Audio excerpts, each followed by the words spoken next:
bienvenidos y bienvenidas a esta nueva sesión del seminario Neuropensadores de la Patria Grande. En el primer seminario, Diego Pereira hizo un tremendo trabajo y presentó un panorama de la obra de ingenieros, cómo él desarrolló la relación entre sociología, modernización y planificación y su inquietud de pensar la modernidad. En esta sesión vamos a poder concentrarnos ya en las ideas de ingenieros acerca de los procesos mentales y el cerebro. Itati Branca presentará la sesión de hoy titulada ¿Qué puede contribuir la biología al estudio de los procesos mentales? Reflexiones a partir de la obra de José Ingenieros. Itati Branca es psicóloga, magíster en Ciencias Médicas aplicadas a las neurociencias por la Universidad de South Florida y doctora en psicología egresada de la Universidad Nacional de Córdoba. Es docente de la Facultad de Psicología de la UNC, integrante del Centro de Estudios Multidisciplinarios en Sistemas Complejos y Ciencias del Cerebro en la UNSAM y participa en distintos proyectos de investigación interdisciplinaria en neurociencias cognitivas, neuropsiquiatría y filosofía de las neurociencias. Finalmente, es también integrante del grupo de teatro espontáneo y psicología comunitaria Sinergia. Luego de su exposición, contaremos con 45 minutos para intercambiar y profundizar las discusiones en torno a los distintos temas. Itati. Muchas gracias. Ahora voy a presentar, a ver si podemos ver la presentación.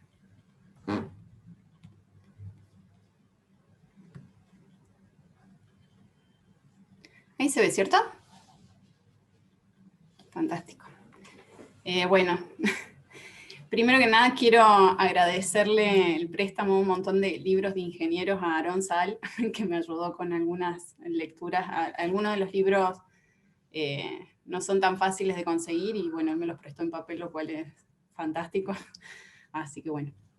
Y bueno, como bien dijo Sabrina, la semana pasada hicimos una buena introducción, o sea, con Diego, acerca de ingenieros, y la idea ahora es empezar a introducirnos más en sus ideas sobre la mente y el cerebro.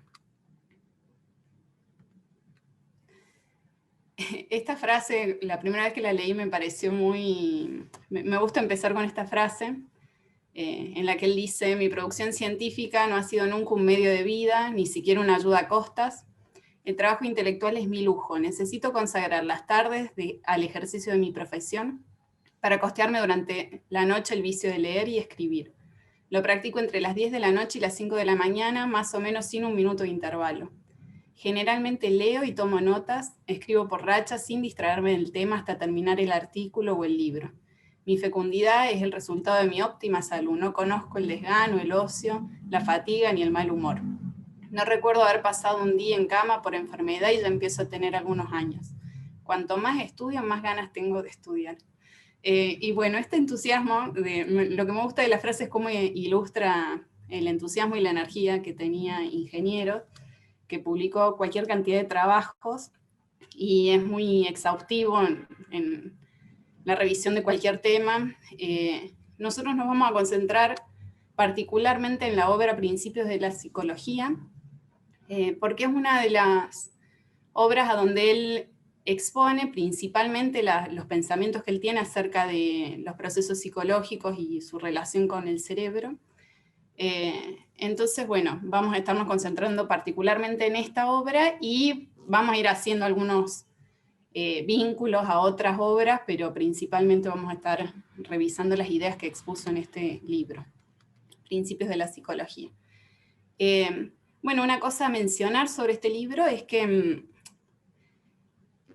Ingeniero fue titular de la materia de psicología en la Facultad de Filosofía, porque en su momento psicología se dictaba como parte de filosofía, en la UBA, entre el 1904-05 hasta el 1911, y lo que daba en esta materia, que se llama, de psicología, es lo que después compendia y publica en este libro, que primero se fue publicando en distintas revistas, y entonces básicamente esto es es el programa que él consideraba que alguien debía saber de psicología, y después lo compendió y lo publicó en este libro, que primero se publicó como...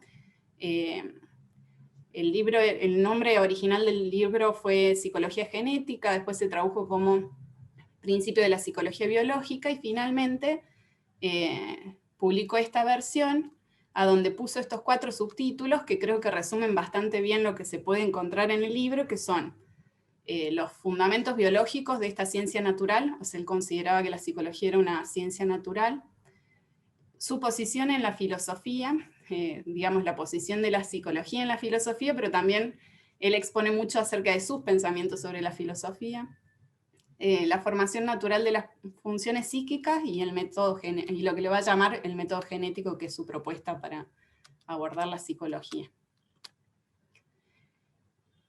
Y bueno, el libro es bastante extenso y va tratando distintos tópicos, tiene 9 capítulos en total, además de la introducción.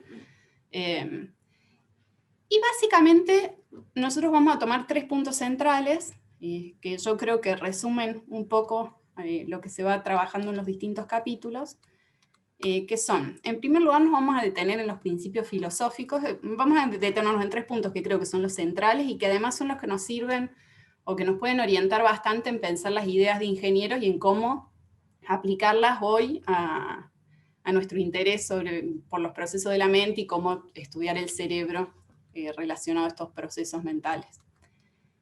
Bueno, en primer lugar, los principios filosóficos, a donde vamos a poder ver la relación estrecha que él consideraba que tenía que haber entre la ciencia y la filosofía, y entre estas dos y el medio social. Una idea que él tenía de continuidad de la formación, que iba en línea de la formación de la materia, la vida y luego el psiquismo. Es decir, para ingenieros, para pensar el psiquismo, primero tenemos que pensar que éramos seres biológicos. Y para pensar que éramos seres biológicos, primero tenemos que entendernos que éramos seres físico-químicos. Entonces, él pensaba que para abordar el psiquismo teníamos que entender esta continuidad. Y adoptó lo que le llamó un monismo energético, que era evolucionista y naturalista. Y bueno, esto que les decía yo, consideraba que había una formación natural de las funciones psíquicas y que era muy, muy relevante la interacción con el ambiente. Y por último, esta propuesta que él hace de su método genético, en donde tienen un fuerte impacto las ideas evolucionistas y hay como una importancia, o tiene mucha relevancia el método de la observación. Este último punto, bueno, todos estos puntos los vamos a desarrollar para que sepan que de esto va a tratar la charla de hoy, digamos. Entonces empecemos con...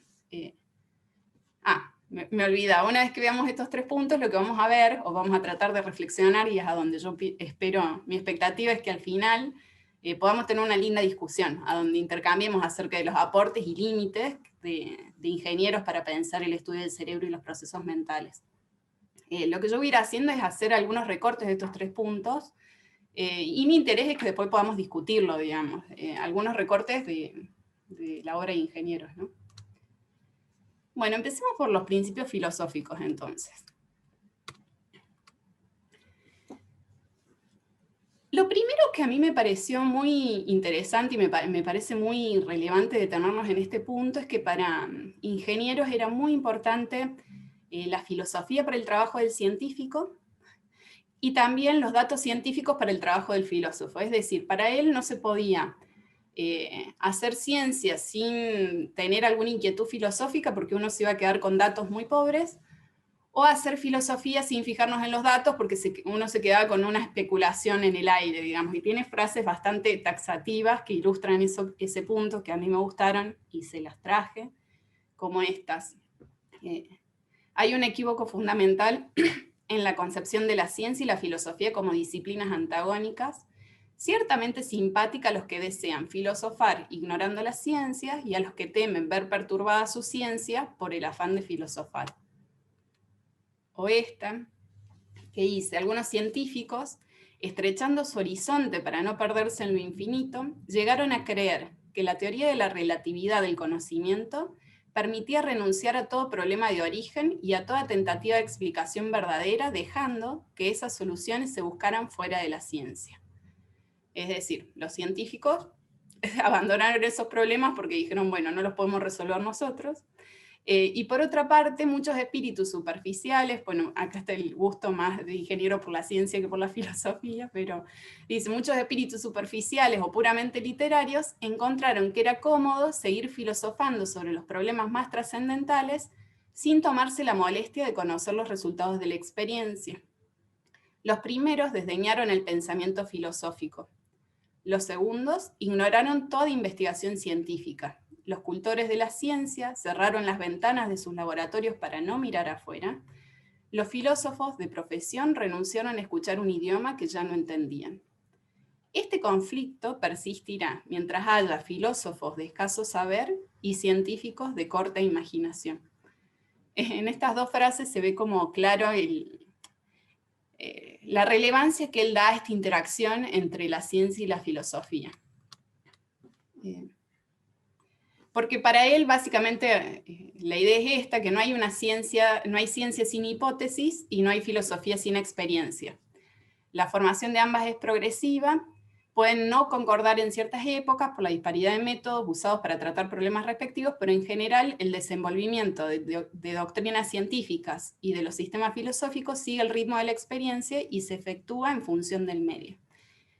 Es decir, para él había una relación muy estrecha entre ciencia y filosofía, pero además, otra cosa que me parece muy relevante y notable, que vamos a seguir profundizando en esto, es que él considera esencial el medio social. Es decir, por un lado, el medio social en el que estamos insertos va a determinar nuestra ciencia y nuestra filosofía de época, y a la vez nuestra ciencia y filosofía debieran estar orientadas a la acción en el medio social. Es decir, él también ve que la ciencia y la filosofía tienen que estar intrincadas en el medio social. Y en base a este tipo de ideas, él objetaba tanto, por un lado, filosofías a las que le va a llamar intuitivas, que es lo que él rechaza tanto como pensamiento especulativo, donde no hay un valor por los datos o lo que nos pueden ofrecer la experiencia, pero también objeta el empirismo radical, es decir, él va a objetar esta perspectiva como centrada o muy especificada en los datos, que no tenga un vuelo de integrar distintas cosas. Y en contraposición va a ofrecer esta perspectiva de filosofía científica.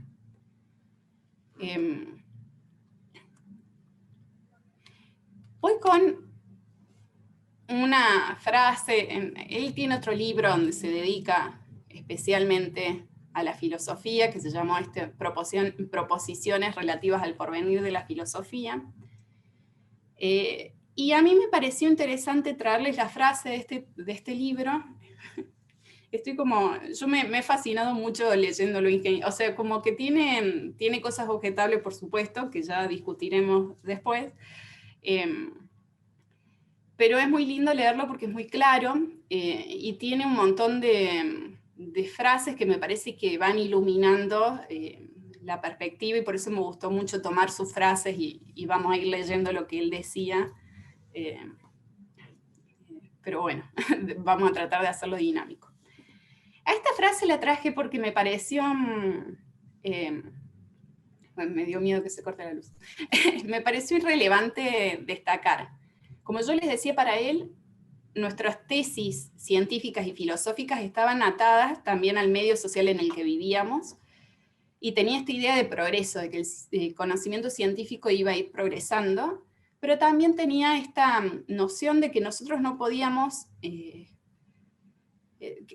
que nuestra ciencia y filosofía eran limitadas, porque siempre había algo a lo que no podíamos acceder. Y a eso le va a llamar la permanencia de lo inexperiencial, y a colación de eso esta frase, ¿no? Partiendo de los resultados de la experiencia, podemos afirmar la permanencia de lo inexperiencial. Conocemos el universo como un conjunto de relaciones incesantemente variables, aún en el supuesto de concebir lo universal como accesible a la experiencia. La variabilidad del universo implica una variación constante de los objetos y condiciones de la experiencia. La posibilidad de un conocimiento total solo sería posible en el supuesto de que la experiencia humana continuara acrecentándose cuando el universo pasara a un estado de inercia o de equilibrio cósmico en que no se modificase la más infinitesimal de las relaciones. Ninguna cosmología legítima permite concebir la vida humana persistiendo sobre la Tierra después de la estabilización del universo. La posibilidad de la experiencia es, pues, necesariamente menor que la variabilidad de sus objetos y condiciones, lo que implica la permanencia de lo inexperiencial fuera de lo experiencial. Bueno, aunque se usan algunas, puede sonar enredizado por el tipo de palabras que se usan, lo que a mí me gusta de esta frase, sobre todo porque muchas veces hay una caricaturización de la perspectiva de ingenieros dentro del positivismo y vinculado solo a los datos de la experiencia. Por un lado, me parece relevante el lugar que él daba a las ideas filosóficas, destacar ese lugar que él daba a las ideas filosóficas. Y segundo, la idea de que no podíamos tener una idea acabada de las cosas, que todo el tiempo estábamos como construyendo o tratando de hacer mejores teorías que nunca iban a poder ser acabadas.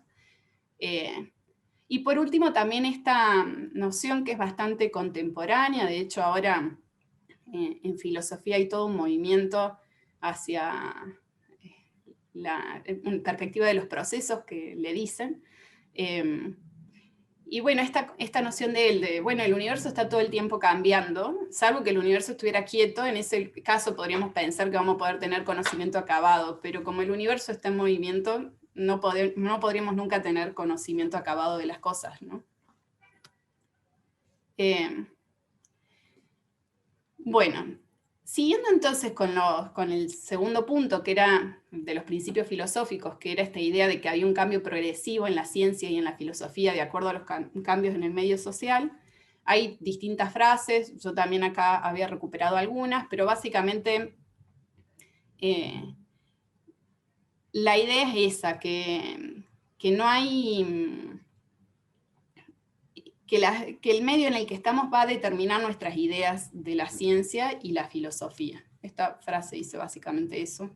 No la voy a leer completa para que podamos hacerlo más dinámico y sobre todo para poder recuperar en relación con esta idea de la relevancia del medio social, algunas ideas que él expuso en este texto que se publicó como en la Universidad del Porvenir, que fue en realidad inicialmente una conferencia que él dictó en Washington, que se llamaba La filosofía científica en la organización de las universidades, a donde él va a profundizar en algunos de estos puntos sobre la relevancia que tiene la universidad para el medio social como instrumento de acción social. Para él la universidad tenía que ser como, por un lado, era un laboratorio donde se plasmaba la ideología social, pero después también tenía que ser el motor de buscar nuevas soluciones para la sociedad. Y él no concebía una universidad que fuera o sea, una construcción de conocimiento puro, digamos. La universidad tenía que estar siempre atravesada o buscando resolver los problemas sociales. Y dice cosas como esta, ¿no? Ningún problema vital para la sociedad puede serle indiferente. Si pensar bien es la única manera de obrar con eficacia, la universidad debe ser una escuela de acción social adaptada a su medio y a su tiempo. Y después también de nuevo vuelve a esta noción que veía, que yo les decía hace rato, cómo él valoraba la idea de contar con principios generales o ideas que nos permitieran unir. O sea, él renegaba de la especialización o la especificación. No es que estuviera mal especializarse o especificarse, de hecho en la ciencia eso se hace, y para él en las facultades la formación de los profesionales estaba volcada a la especialización y la especificación, pero él concebía que para poder tener ideas y soluciones creativas era necesario también encontrar principios generales y hacer una organización de esos saberes particulares de manera sintética.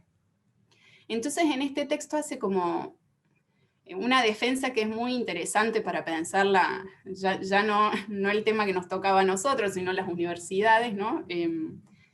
Cómo además de la formación específica, es necesaria una formación humana que trascienda la formación específica. Y él va a decir cosas como que es importante que la gente de ciencia tome clases de literatura y que la gente de literatura tome clases de ciencia, porque esos cruces son los que nos van a permitir la síntesis y nuevas soluciones creativas.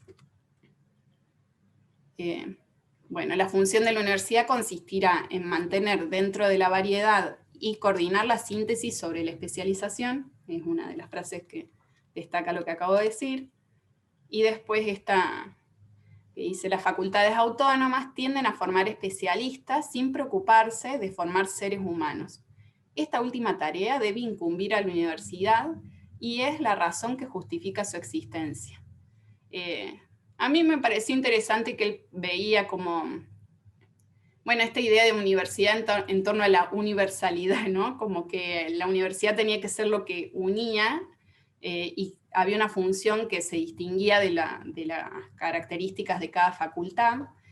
Y traje estos pensamientos de él acerca de la universidad y esta idea institucional de cómo pensar las cosas, que estaba en la base después de las otras ideas, porque me pareció muy relevante para este Ateneo, ¿no? Para este seminario que está en el Centro de Ciencia y Pensamiento, donde la propuesta es esa, ¿no? Hacer cruces, empezar a pensar y reflexionar filosóficamente sobre el cerebro y entonces poder encontrarnos personas con distintas formaciones a hacer estas reflexiones. Entonces me parecía que a Ingeniero le gustaría nuestro seminario.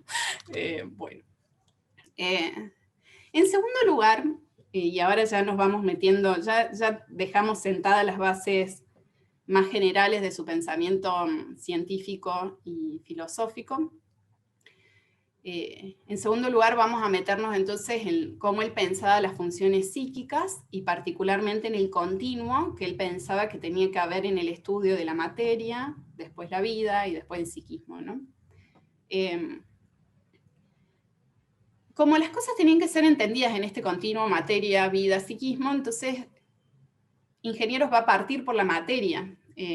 Va a decir que las funciones biológicas las tenemos que entender en términos físico-químicos, y en esto va a seguir a algunos científicos de la época, como Oswald, que es un científico alemán al que después le dieron el Oscar en química por sus trabajos sobre la catálisis.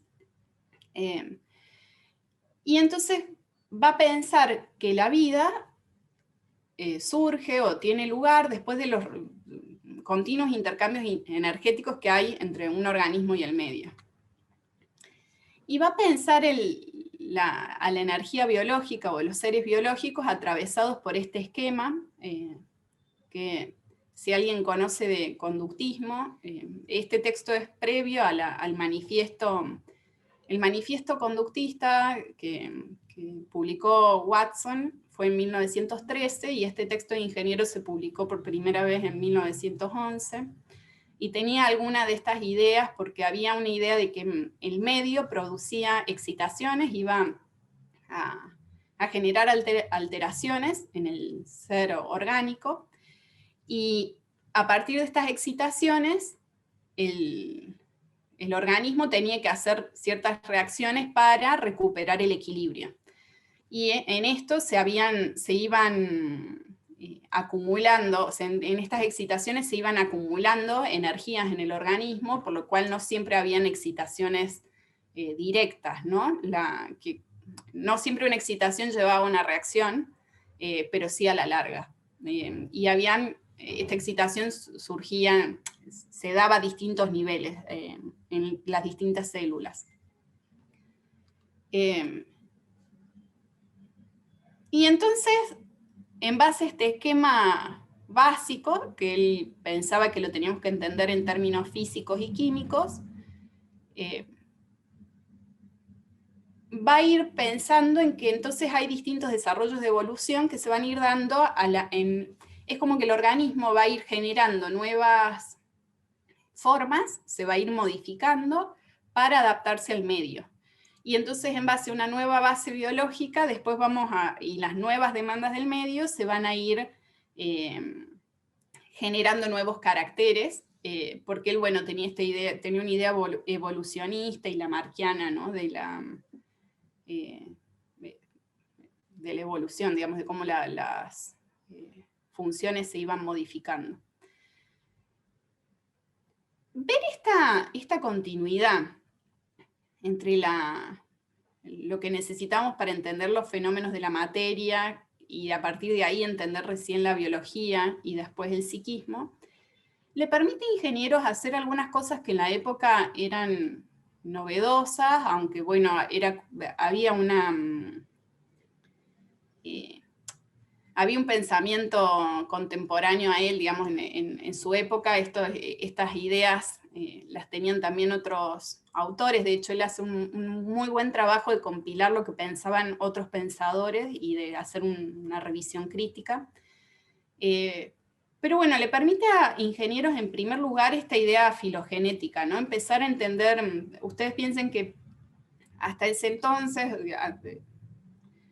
hasta 1900, hasta 1900, que en 1900 mucho, de hecho Freud en 1895 publica el proyecto de psicología, que ya tenía una idea biológica también, pero hasta ahí había una fuerte preeminencia de una perspectiva dualista, a donde pensábamos la mente como algo separado del cuerpo, y a la mente como algo que solamente teníamos mente los seres humanos, ¿no? Como que era algo privativo de nosotros, que éramos como seres superiores de la naturaleza, ¿no? No sé si... Bueno, y no sé si de la naturaleza iba a decir, porque justamente los dualistas tienen esta idea de que la mente es otro tipo de sustancia. Pero bueno, la idea de ingenieros de poner al psiquismo en esta línea de una concepción biológica le permite también poner al ser humano y sus funciones mentales en la línea de un proceso filogenético, y entonces podemos entender que los animales también tienen procesos mentales más básicos, y que hay un desarrollo progresivo de los procesos mentales que él va a entender que se va dando a medida que el organismo va adaptándose cada vez más y mejor al medio, y se van generando nuevos desafíos. Y entonces también él va a entender que es muy importante revisar cómo estas funciones psíquicas se van desarrollando a medida, desde el nacimiento y a medida que la persona, el ser humano crece. Y esto por ahí es algo que tiene este doble faz, que creo que es por ahí una de las ideas más complejas o desafiantes, o que genera problemas de ingenieros, y es la sociogenética. Tiene una doble faz, digo, porque por un lado, él va a decir, como nos interesa, tiene esta idea evolutiva que va a extrapolar a todo. O sea, una vez que uno cree que las funciones psíquicas surgen por la evolución, ingenieros no se va a quedar en el plano del psiquismo o de la psicología individual, sino que también va a extrapolar esto a las sociedades. Entonces va a pensar que en las sociedades también hay este mismo proceso evolutivo, y que el pensamiento social va evolucionando también. Y entonces por eso digo que es como, tiene una doble faz, como de algo que parece muy loco pensar en, bueno, una idea evolutiva donde haya sociedades como, porque él tiene una idea de progreso, donde habría como sociedades más evolucionadas que otras, pero a su vez va a tener también para él va a ser muy importante entonces estudiar a las sociedades desde la antropología y el pensamiento social, y entender cuáles son las condiciones en cada medio social que hacen que distintas funciones se vayan desarrollando. Entonces, digo, como esto a mí me genera una contradicción, porque por un lado parte de una idea muy loca, a donde parece que hay una idea como lamarckiana, que hay algunas sociedades que están más evolucionadas que otras, pero a la vez este pensamiento de ingenieros es lo que hace que para él sea tan central recuperar el conocimiento acerca de lo que pasa en lo social para pensar en lo psicológico también. Entonces, bueno, eso me pareció interesante. Entonces, bueno, en esta continuidad las funciones psíquicas van a ser entendidas como funciones biológicas de adaptación al medio y son el resultado de continuos intercambios. La luz me está por dejar a pata, me parece.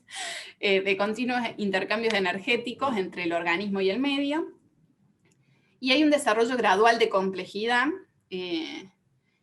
Entonces hay una correlación entre el desarrollo de las estructuras y órganos y las funciones que estos ejercen y las funciones psicológicas entendidas como funciones biológicas. Es decir, que la filogenia orgánica, la medida en que los órganos se van desarrollando y evolucionando, es correlativo a la forma en que las funciones psíquicas se van desarrollando también.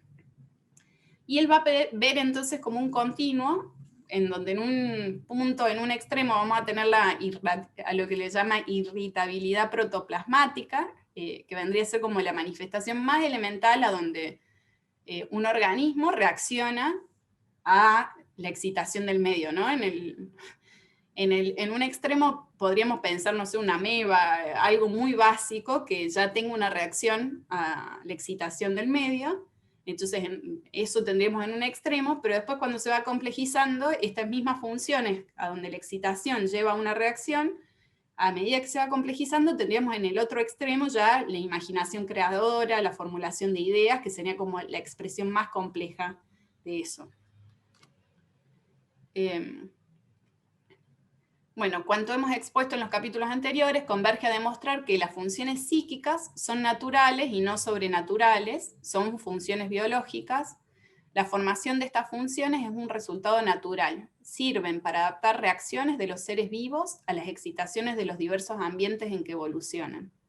El estudio de estas funciones constituye el objeto de una rama particular de las ciencias biológicas que podemos definir en términos precisos. La psicología es una ciencia natural que estudia las funciones psíquicas de los organismos vivientes. Bueno.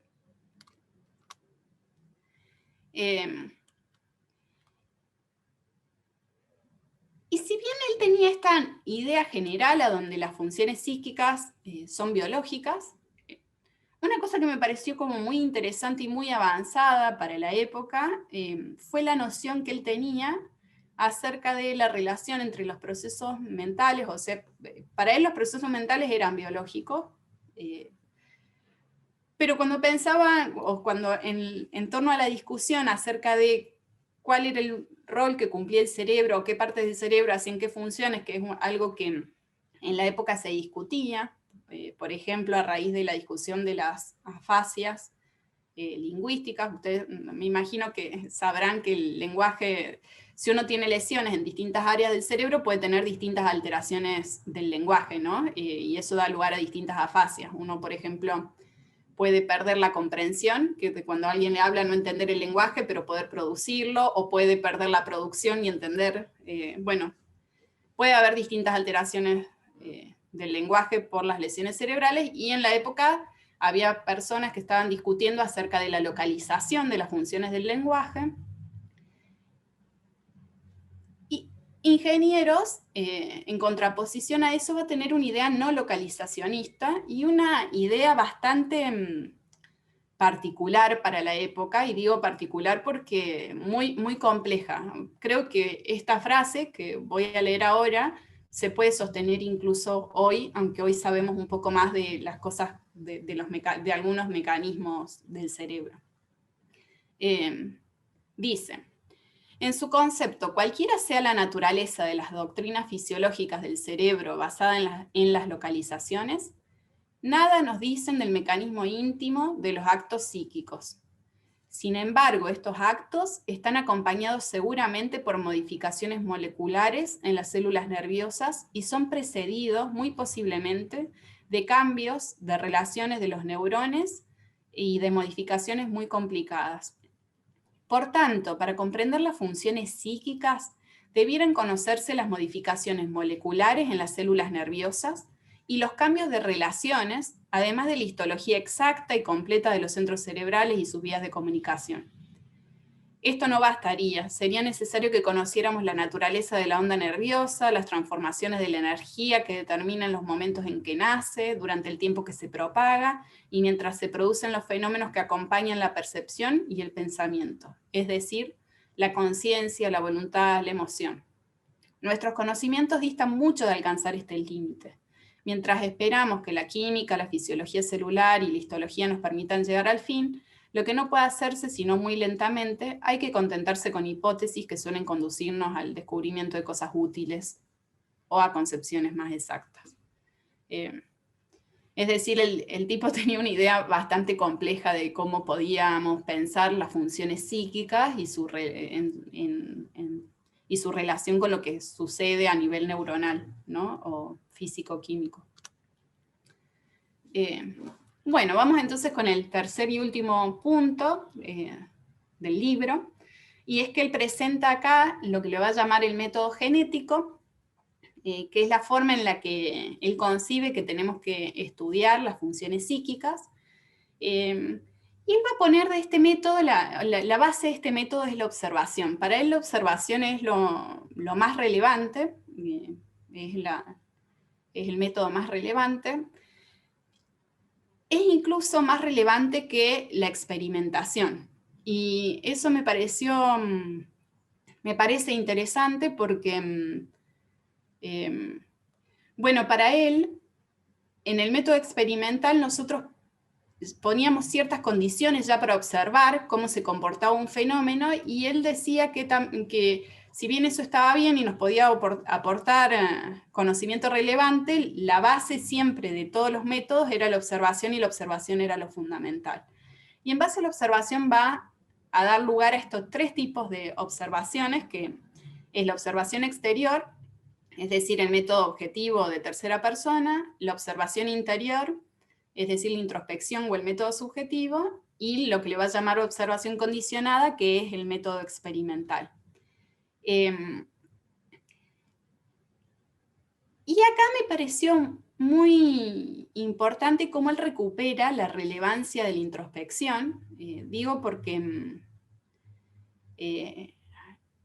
bueno, esto a ingenieros siempre se lo pensó como, de hecho, por la relevancia que da a la experiencia y a la observación, puede ser pensado, que presenta algunas ideas positivistas, pero a diferencia de los positivistas daba un lugar central a la introspección, y tenía frases como que Shakespeare era el mejor de los psicólogos, o cómo las personas que hacían literatura podían tener una muy buena noción de las funciones psíquicas por su observación introspectiva y extrospectiva de las personalidades humanas, ¿no? Y de nuevo traje una cita que dice: las críticas de algunos positivistas contra la introspección fueron sin duda exageradas. Muchos partidarios de la psicometría experimental siguieron sus huellas y adoptaron una actitud extrema de oposición a todo examen introspectivo. Esta actitud es tan falsa como la combatida por ellos. La introspección es insustituible para conocer todos aquellos procesos psíquicos individuales cuya expresión exterior es prácticamente nula o tan escasa que no podemos observarla objetivamente. Bien, vamos llegando al final. Después podemos volver sobre cualquiera de los puntos. Pasa que era como mucha información para el tiempo que tenemos, y por ahí lo más importante es discutir. Así que vamos a hacer ahora un pequeño repaso sobre los puntos que yo creo que son interesantes, de aportes de ingenieros para pensar los procesos mentales y su estudio en la actualidad en relación con el cerebro. Bueno, el primer punto es la importancia que él da a la relación entre filosofía y ciencia, y darnos este espacio, ¿no? de poder pensar en las ideas más allá de la especialización científica y la búsqueda de preguntas puntuales. A la vez también, lo que puede aportar nuestra experiencia a la filosofía, ¿no? Después que había, esta idea de continuidad e identificación de principios generales que permitan vincular distintos fenómenos. Fíjense que, ingenieros toma estas ideas evolucionistas y lamarckianas que uno a veces, que uno puede, cuestionar el tipo de ideas que toma, pero lo que está tratando de hacer es buscar regularidades o buscar algunos principios que nos permitan conectar distintos fenómenos o sí, distintos niveles de interés, y entonces eso lo ayuda, o sea, eso hace que no se restrinja, por ejemplo, no vea la psicología separada de lo que sucede en la biología, pero tampoco separada de lo que sucede en las sociedades. Entonces esta búsqueda de patrones que nos permitan conectar distintos niveles de complejidad me parece que es un aporte interesante, o sea, es una búsqueda interesante que tenía él y que puede ser orientadora en la época actual. Por supuesto, hoy tenemos otras ideas u otros principios que pueden guiar esta búsqueda. Bueno, en tercer lugar, la relevancia que da al medio social, tanto para pensar en cómo impacta el medio en las ideas, pero también para pensar cómo las ideas y el desarrollo científico y filosófico tiene que estar orientado también a los problemas del medio social, que es como algo que está atravesando hoy y que debiera atravesar las búsquedas en neurociencia, que es este compromiso político y ético, o sea, las cosas que están implicadas en lo que puede pasar cuando respondamos o busquemos responder ciertas preguntas.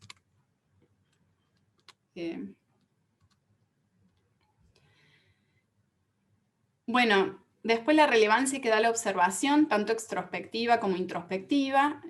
Ahora hay una, sobre todo, bueno, en agosto vamos a seguir con Varela, que fue uno de los neuropensadores que propuso firmemente esta idea de la neurofenomenología, poniendo de nuevo un valor en esto, en poder observar fenomenológicamente los procesos, nuestros procesos psíquicos o procesos psicológicos. Ingenieros le dice psíquicos y yo ya me pegó el vocabulario.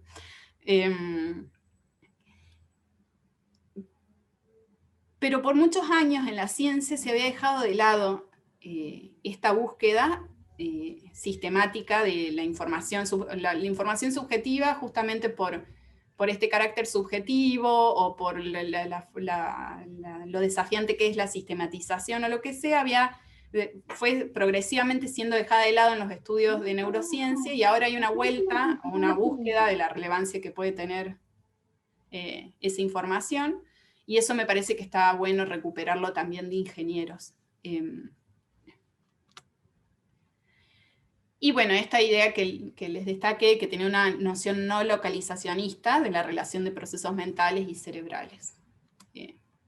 ¿Cuáles son límites relevantes de su perspectiva que me parece que merecen ser destacados para, bueno, no hacer algo tampoco laudatorio o ver que, bueno, cada autor o cada pensador es participante de una época y que también hay cosas de su pensamiento que podrían ser cuestionadas o revisadas? La primera cuestión es la noción evolutiva, no en sí misma, sino la que él proclama, que tiene esta característica lamarckiana, y uno podría pensar en los límites que tiene esta extensión que hace hacia la sociogenética, sobre todo cuando empieza a distinguir sociedades o individuos más evolucionados que otros, o que están, bueno, eso, sí, más evolucionados que otros. Y después la perspectiva reactiva, porque si bien él está interesado en la biología y está interesado en la relación que hay entre un organismo y el medio, e incorpora el medio social, este esquema de excitación y reacción me parece que, bueno, de hecho fue cuestionado después en lo sucesivo, cuando se cuestionó otras perspectivas como el conductismo. Y uno podría preguntarse sobre, bueno, ¿qué pasa con las actividades endógenas? O sea, ¿dónde está el lugar de lo que sucede, la excitación intrínseca, digamos, y no extrínseca, para la actividad psíquica y las reacciones?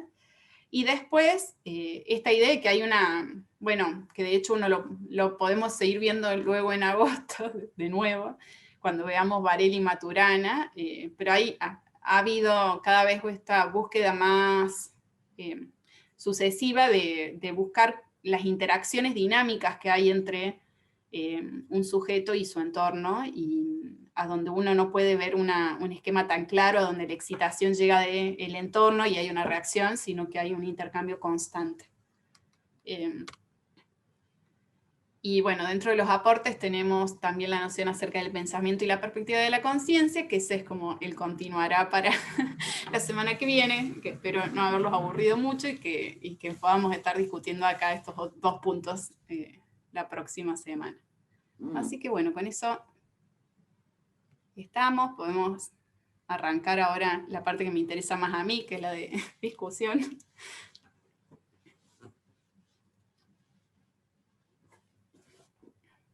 Bueno, tenemos preguntas en el chat, si quieres comentar. Ah, bien. ¿Se estudian las ideas de ingenieros en las carreras de psicología de Argentina? Si no se estudian, ¿por qué crees que se da esa ausencia? Bueno, yo no conozco todas las carreras, o sea, conozco la carrera de psicología acá en Córdoba y se estudia muy poco, y a mí me pareció una pena ahora que lo estuve leyendo, pero sé que en la Facultad de La Plata sí se ve ingenieros. De hecho, Ana María Talac, que es docente en esa universidad, tiene bastantes textos sobre José Ingeniero.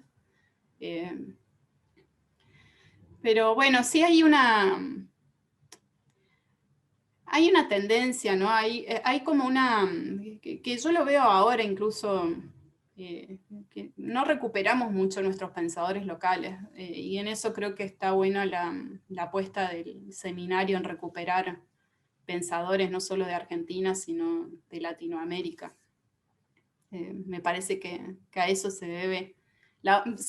Me parece que se debe a eso por un lado, y por otro lado creo que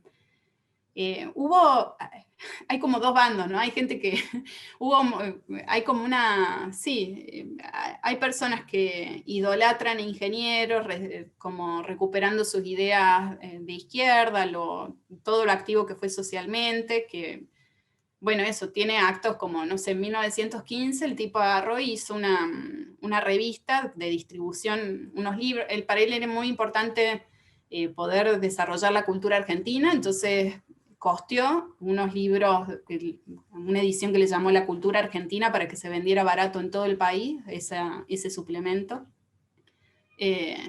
Y bueno, actos como ese son idolatrados por un lado, pero por otro lado hay un montón de detractores, digamos, que resaltan las ideas positivistas. De hecho hay una caricaturización de la figura de ingenieros como eso, sobre la perspectiva positivista de ingenieros, y también sobre esta idea que tenía sociogenética, que también tenía aparejadas algunas ideas racistas. Bueno, por ese tipo de cosas fue muy vilipendiado, no sé si se dice así, y creo que eso es lo que nos ayuda también a que se recuperen las ideas.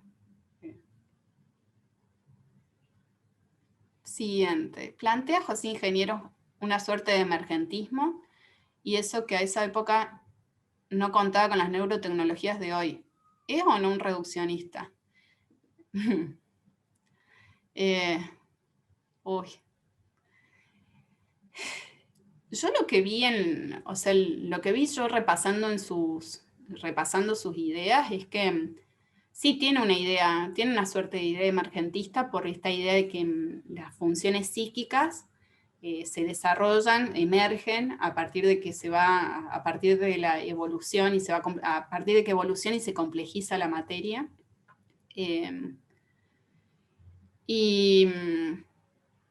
Un visionario. Y si es reduccionista, ahí el problema es definir reduccionismo, ¿no? Porque él es claramente materialista. De hecho, por eso plantea la psicología en continuidad con la plantea como una ciencia biológica. Para él los procesos psíquicos son biológicos, entonces ontológicamente sí, cree que existe una sola cosa, la materia física, ¿no? Y entonces ontológicamente los procesos psíquicos se reducirían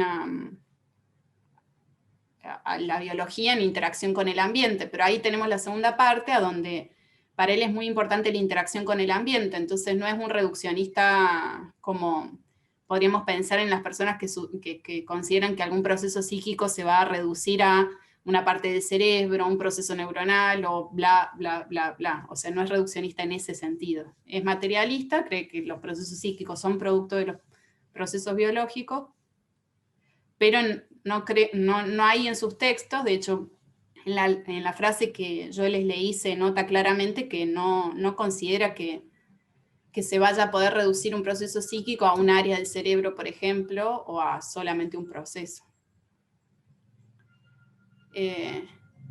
Ahí agrega que no hay determinismo biológico, y bueno, ahí hay tiene algunas frases, tiene algunas ideas deterministas, entonces es un poco más complejo definir el determinismo, porque le da mucho rol al intercambio social, entonces uno diría, ay, no es determinista, pero después tiene algunas frases que van en una dirección determinista, así que yo no sabría dar una lectura así cerrada de eso.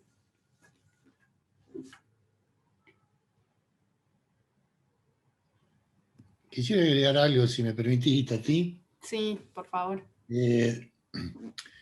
Casi que queremos siempre ponerle una etiqueta a un personaje que vivió hace 120 años y después nos preguntamos por qué no se estudia más lo que él hizo. Es una tendencia natural que todos tenemos, porque queremos poner una cajita, la cajita de género acá, la cajita de acá, ¿sí? Y cada uno lee lo que le parece mejor, ¿no es cierto? Por ejemplo, en tu charla, y a ti, que fue un muy lindo resumen de las ideas de esta persona, y siempre yo quiero poner énfasis, que lo que estamos tratando de analizar en este ciclo es unas personas que se animaron a pensar desde el lugar en donde están, en una forma completamente, con una valentía tremenda, en algo tremendamente difícil, hace 120 años. ¿Sí? Más que si eran un poquito más reduccionistas o menos reduccionistas, es muy interesante ver, ¿sí?, que las ideas no han cambiado, es prácticamente un cachetazo a toda la neurociencia. Porque fíjense, él habla, en el primer de los ítems que vos contaste, él habla de la experiencia de lo inexperiencial, con ese juego de palabras, ¿sí? Y implícito en eso, por lo menos para algunos de nosotros que leemos lo que queremos leer, cuando él habla de que el universo no está, el día que no se puede concebir la vida, papá, cuando el universo esté equilibrado, esas son las ideas que estaban en ese momento circulando, que hoy le llamamos de no equilibrio, ¿sí? La física de no equilibrio, sistemas complejos y todo eso demás, cuya principal cosa es que uno tiene que entender al sistema en permanente no equilibrio, ¿sí? La química ni siquiera estaba preparada para entender lo que era la química del no equilibrio. Cuando él hace ese grafiquito con las flechas, en donde hay excitaciones y salen energía así que a este lado, esas ideas estaban siendo elaboradas en fisiología por el concepto que no sé si vos lo mencionaste, le pusiste otro nombre, de homeostasis, de William Cannon y de el francés Claude Bernard. Que eran ideas de cómo interpretar el flujo, le llamaban ellos, el flujo vital. Había otro autor que después fue usado como, o tildado de cibernético en los 50, que hablaba del flujo de variedad. Para que algo esté controlado, algo tiene que variar. Y todas esas ideas, que ingeniero se anime a preceder, a antecederlas, no sé cómo se dice, precederlas, no predecirlas, pero no las predecía, sino que él las planteaba. Anticiparlas, anticiparlas por ahí. Anticiparlas. El tipo se animaba en el tema más misterioso que se le ocurra. El tipo no estaba hablando de minería, de sodio, calcio, piedra, no, estaba hablando de la psiquis. Y el tipo estaba animándose a plantear ideas de no equilibrio. Después, cuando vos leíste ese párrafo hermoso en donde no le erra nada, donde habla de las relaciones entre las neuronas, ¿sí? Estamos hablando antes de que Cajal saque el premio Nobel. Es impresionante, o sea, la originalidad y la valentía del tipo de expresar sus ideas. Y el tercer punto, que yo recupero de tu hermoso resumen, casi estoy hablando más que vos, perdón, es cuando él se anima a hablar de la introspección. Vos lo mencionaste después, que lo vas a volver a retomar cuando hables de Varela.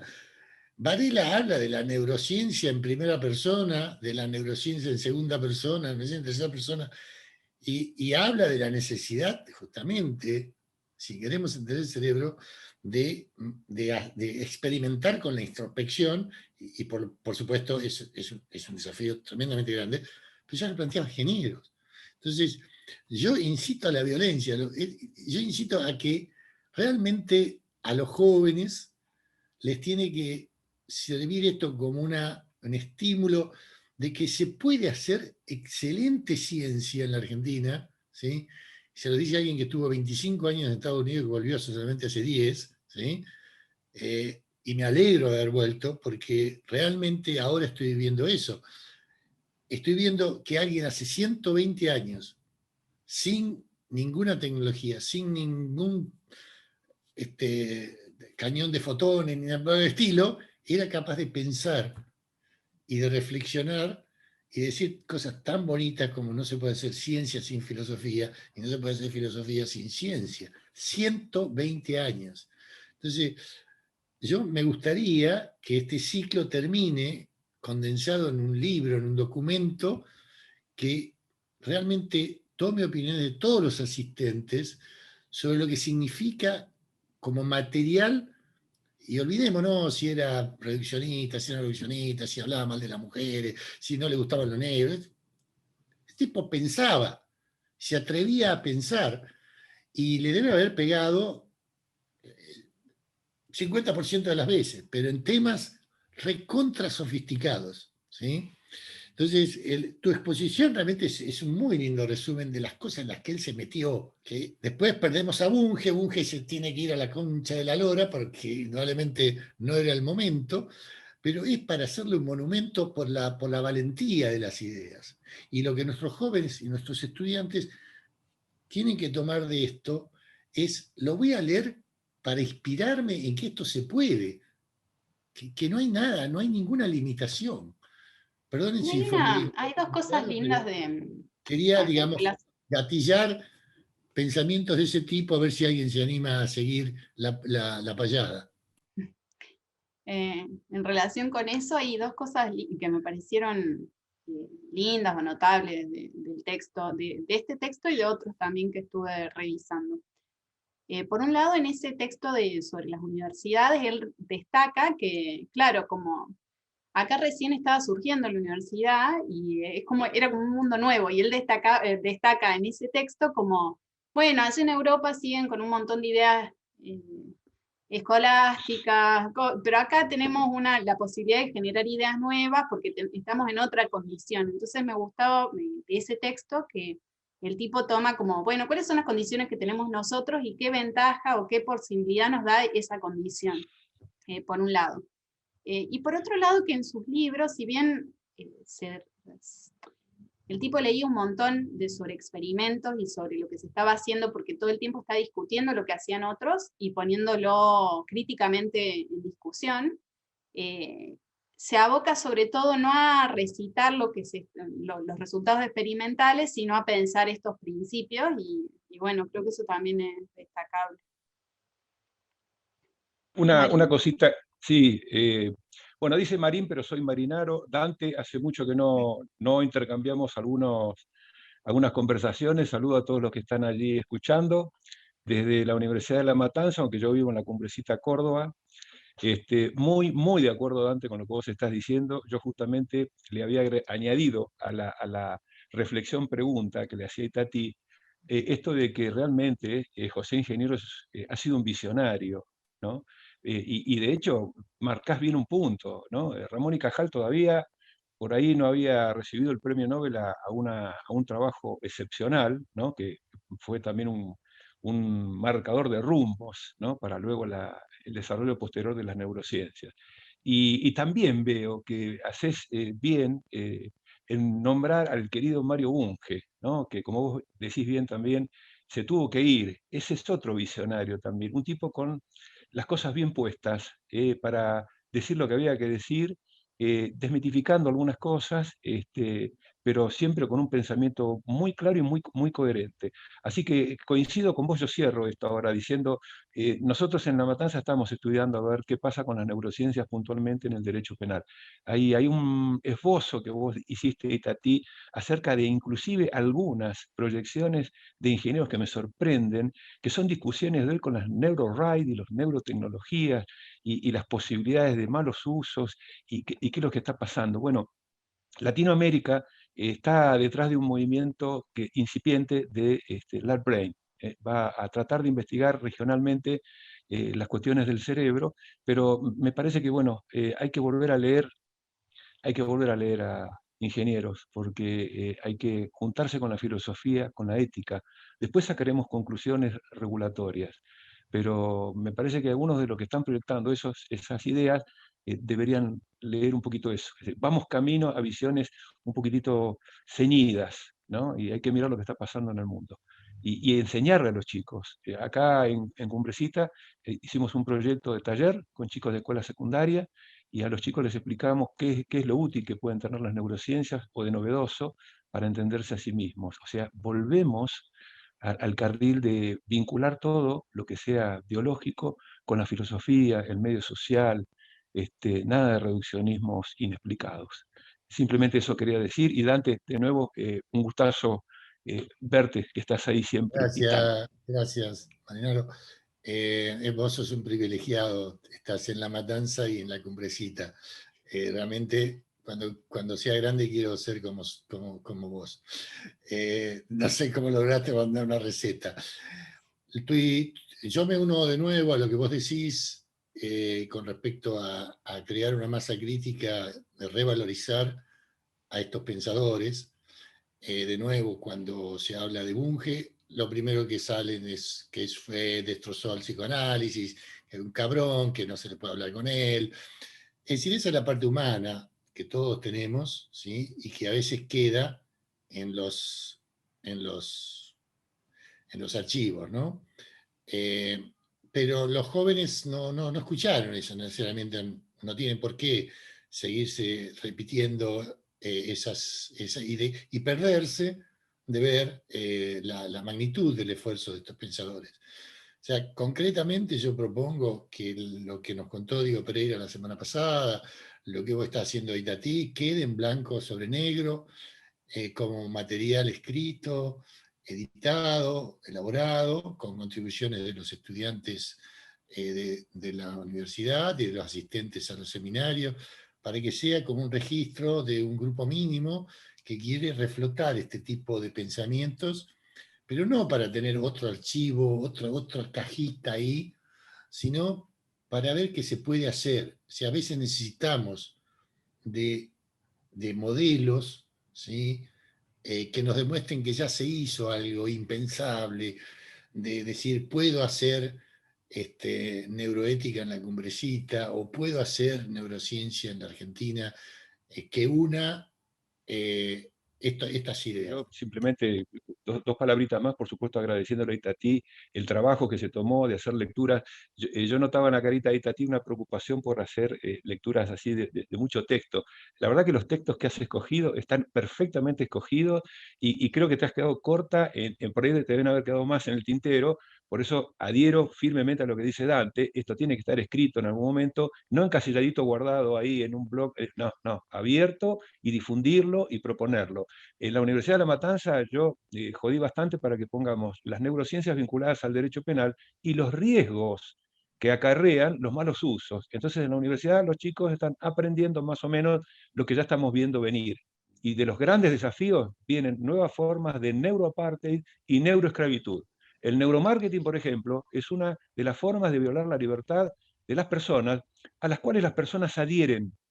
Es decir, si hay cosas positivas que pueden traer las neurociencias, o son estas de poder alertarnos de cómo nos pueden estar pasando cosas que nosotros no podamos advertir. Si un aparatito, tecnología, o sea, ojo con este cuco, si un aparatito como este ya tiene la tecnología, que es una especie de vinculación entre electroencefalografías y algún hardware o un software determinado, puede ser que te lean Es decir, y fundamentalmente lo digo esto en potencias que tienen esas agencias privadas que se encargan de hacer esas tropelías como la CIA y demás, que ya tantas veces denunció Noam Chomsky, ¿no? Bueno, y se encargan de establecer mecanismos de lectura de información del cerebro sin que uno lo advierta. Así que creo que también tenemos que precavernos de todo eso. La labor ética es fundamental. La labor ética es fundamental. Estamos tratando de vincularnos en la región latinoamericana, porque es una región absolutamente marcada por un montón de desajustes institucionales permanentes. Tenemos mucho vendefruta, que yo tampoco puedo nombrar, pero con los amigos de México estamos en la Asociación Mexicana de Neuroética tratando de ver si nos expandimos con todos los vecinos de la región para ver estos nuevos desafíos éticos. Y Tati, felicitaciones y por favor adhiero a lo del amigo, que me encantó volver a verte, Dante, así aunque sea virtual, escribir todo esto. Gracias. Bueno, ahí justo Nicole dice, en la UBA, psicología se menciona ingenieros, pero más que nada desde el archivo de criminología, dejando de lado todas estas conceptualizaciones extremadamente valiosas. Sí, a mí también me sorprendió que no se lee tanto este principio de psicología. Y después, bueno, alguien decía, ya no sé de qué información, pero alguien decía importante información, Dante. Y habría que agradecer la charla y la presentación. María Eugenia dice, me gustaría que vuelvas a mostrar el primer texto en el que Ingenieros habla de su forma de estudio, que no llegué a leerlo y escucharlo completo. Gracias. Una cosa, Itati, porque estamos sobre la hora. Yo lo que propongo es, nosotros vamos a enviar la grabación, el video, a todos los que están inscriptos.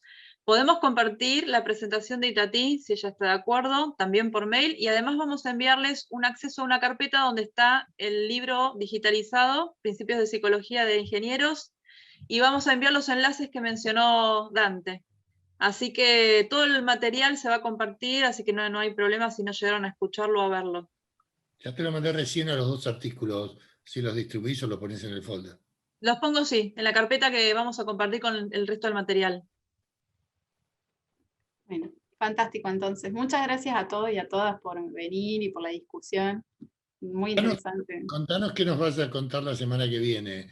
Bueno, ya hice mi chivo, puse la última filmina que continuará. La semana que viene vamos a estar viendo el modelo de cómo, sobre todo esta base, él desarrolló una idea acerca de qué es el pensar y acerca de la conciencia. Y la semana que viene vamos a entrar más fino en esas ideas, que además sus ideas sobre la conciencia a mí me parecieron también de avanzada, como la frase que puse, entonces, bueno, seguro vamos a ir ahí como más fino ya con ese modelo puntual. Acá veo que el compañero Aarón Sal está escuchando, le mando un abrazo, es otro cordobés que me gustaría darle un abrazo pronto. Gracias por asistir. Y Marinaro, si podés difundirlo dentro de La Matanza, algunos de los colegas que tenés ahí, si se quieren sumar la semana que viene, con mucho gusto, ¿sí? Lo voy a hacer, sí, contá con eso porque es sumamente interesante. Y digamos, como estamos haciendo algo vinculado a esto con mucho esfuerzo, Dante, mucho esfuerzo. Vos te has venido a un lugar que te pones muy contento por razones emocionales, pero hay que remar en dulce de leche todo el tiempo, chicos. Es increíble. Por eso, el trabajo que ha hecho con NeuroRide Chile, apoyado, bueno, ha ido para un lado, ¿no? Que mira mucho para el norte, pero yo reconozco que por lo menos las autoridades, el Senado, dijo, bueno, a ver, traigamos a los pensadores más, por lo menos, notables que hay y se pusieron a hacer alguna cosita.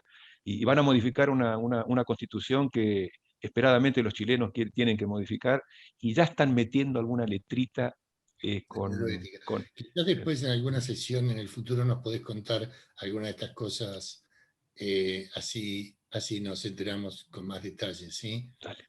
Sí, gracias, sí. Disculpen la interrupción de nuevo. Dale. Bueno, muchas gracias a todos y todas entonces, y bueno, vamos a cerrar por hoy y nos vemos la semana que viene.